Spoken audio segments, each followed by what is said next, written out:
உனக்கு அப்படின்னு கேட்டேன். உடனே அதுக்கு ஒரு பாட்டாவே பதில் சொல்லிட்டான் சார். எப்படி என்ன சொன்னா,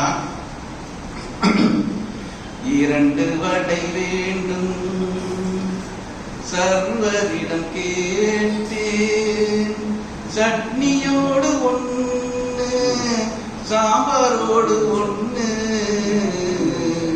2 வடை வேண்டும்.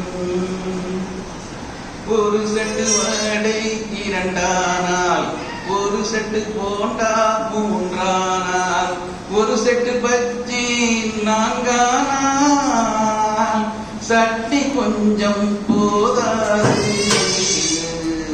2 வடை வேண்டும். உளுந்தின் தண்டனை மாவு வழி, மாவின் தண்டனை வடையின் வழி. உளுந்தின் தண்டனை மாவு வழி, மாவின் தண்டனை வடையின் வழி. வடையின் தண்டனை வைத்து வலி, வடையின் தண்டனை வைத்து வலி. ஓட்டல் ஓனரை தண்டிக்க என்ன வழி? 2 வடை